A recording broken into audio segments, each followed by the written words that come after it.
जैसा कि अभी इस वीडियो में आप लोग देख रहे थे कि बच्चा पैदाइश के बाद बाज़ औक़ात इस तरह के साउंड निकालना शुरू कर देता है। बच्चे अमूमन पैदाइश के बाद ऐसे साउंड नहीं निकालते, लेकिन बाज़ औक़ात नॉर्मल डिलीवरी या सी सेक्शन के बाद बच्चा जो होता है वो इस तरह के साउंड निकालता है, जिसे हम ग्रांटिंग साउंड या मूनिंग कहते हैं। ये एक इमरजेंसी सिचुएशन होती है जिसमें आपने अपने बच्चे को फौरन अपने बच्चों के डॉक्टर के पास लेके जाना बहुत ज़्यादा ज़रूरी होता है। तो आज मैं आपको कुछ ऐसी रीज़न्स बताऊँगा जिसकी वजह से बच्चा ये साउंड निकालता है, जिससे आपको अंदाज़ा होगा कि आपने अपने बच्चे को घर में ट्रीट नहीं करना और डॉक्टर के पास फौरन लेके जाना है। अस्सलाम वालेकुम, मेरा नाम डॉक्टर वलीद इरशाद है। आज मैं आपको कुछ ऐसी न्यूनेटल इमरजेंसीज के बारे में बताऊंगा जिससे आपको अंदाजा होगा कि ये साउंड जो है, जिसे हम ग्रांटिंग साउंड कहते हैं, उसके पीछे क्या रीजन हो सकती है। देखिए, इसके पीछे जो सबसे पहली रीजन होती है वो ये होती है कि बच्चा जो होता है, अगर उसका टेम्परेचर बहुत ज्यादा हो या टेम्परेचर बहुत ज्यादा कम हो। बाज़ औक़ात होता है कि पैदाइश के बाद बच्चे को बहुत ज्यादा कवर्ड कर दिया जाता है, जिसकी वजह से बच्चे का टेम्परेचर जो होता है वो बहुत ज्यादा कम हो जाता है और टेम्परेचर ज्यादा हो जाता है। और बाज़ औक़ात बच्चे को बिल्कुल खुला छोड़ देते हैं, ज्यादा ढकते नहीं है, उसको पंखे के नीचे लिटा देते हैं अर्ली ऑन, जिसकी वजह से बच्चा जो होता है वो ठंड फील करता है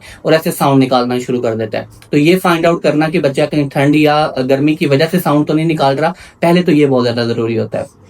दूसरी रीजन होती है कि जब प्री मेच्योर बच्चे होते हैं, जो टाइम से पहले पैदा हो जाते हैं, 7th मंथ 8th मंथ के अंदर या समटाइम कुछ मंथ पहले, तो वीक पहले, तो इस सूरत में भी क्योंकि बच्चों के लंग्स जो होते हैं वो इतने मेच्योर होते ही नहीं है, तो बच्चा जो होता है वो अपना जो सांस होता है वो मेंटेन नहीं कर पाता और इस तरह के साउंड निकालता है। इसके अलावा बाज़ औक़ात ऐसी कुछ सिचुएशन होती हैं जिसमें बच्चा जो होता है उसके फेफड़ों के अंदर कुछ ना कुछ पानी रह जाता है। इवन आफ्टर बर्थ के बाद बच्चे को अच्छे तरीके से साफ भी किया जाता है, उसको एनजी भी पास करते हैं, सब कुछ करते हैं, मैदा वाश करते हैं, लेकिन बाज़ औक़ात कुछ ना कुछ पानी उसके फेफड़ों में रह जाता है और अर्ली ऑन बच्चा अपना सांस मेंटेन नहीं करता और उसे ऑक्सीजन की जरूरत होती है, तो आपको फौरन बच्चे को ऑन ऑक्सीजन रखना पड़ता है। एक ये रीजन भी हो सकती है।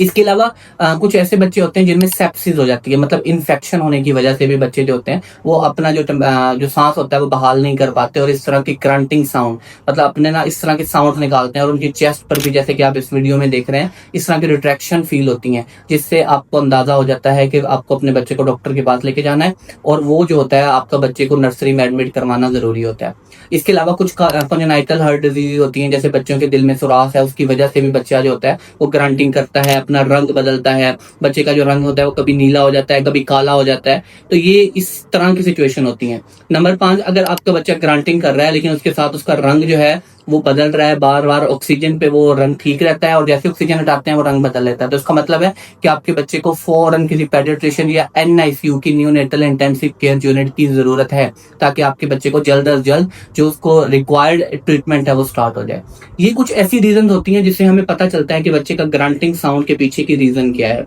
अब सबसे इम्पोर्टेंट बात यह है कि आपने अपने बच्चे को कोशिश करें कि आप अपने, जब आपका सिजेरियन सेक्शन या नॉर्मल डिलीवरी हो, तो वो ऐसी जगह पर कराई जाए जहां पर आपके बच्चों का डॉक्टर अवेलेबल हो या नर्सरी की सहूलत हो, क्योंकि जो फर्स्ट फ्यू आवर्स होते हैं, पहले कुछ घंटे जो होते हैं वो बहुत इंपॉर्टेंट एंड क्रिटिकल होते हैं। बाज़ औक़ात ऐसा होता है कि बच्चे, क्योंकि जहां पर बच्चे का ऑपरेशन या नॉर्मल डिलीवरी होती है वहां पर बच्चों की सहूलियात अवेलेबल नहीं होती नर्सरी की, तो जो बच्चे को वहां से फाइंड आउट करना कि कोई इशू है और उसको बच्चों के डॉक्टर के पास नर्सरी में भेजने तक टाइम बहुत ज्यादा ज़ाया हो जाता है और इससे बाद में बच्चों की जान भी खतरे में चली जाती है। तो आपने हमेशा अपने बच्चों को ऐसी जगह पर आपने कोशिश करनी है कि आपका ऑपरेट या नॉर्मल डिलीवरी हो जहाँ पे बच्चों की सहूलियात सारी अवेलेबल हो, जिसे हम गोल्डन मिनट कहते हैं। जैसे पहले 1 मिनट के अंदर बच्चे को जो तमाम केयर की जाती है, बच्चे का जो रिसक्सिटेट किया जाता है ताकि बच्चा जो होता है वो पहला सांस लेना बड़ा जरूरी होता है। इसी तरह बच्चे को आफ्टर फ्यू आवर्स तक ऑक्सीजन पे रखना, मॉनिटर करना बहुत ज्यादा जरूरी होता है। कुछ ऐसे मसाइल होते हैं जैसे कि RDS है, RDS जो होता है वो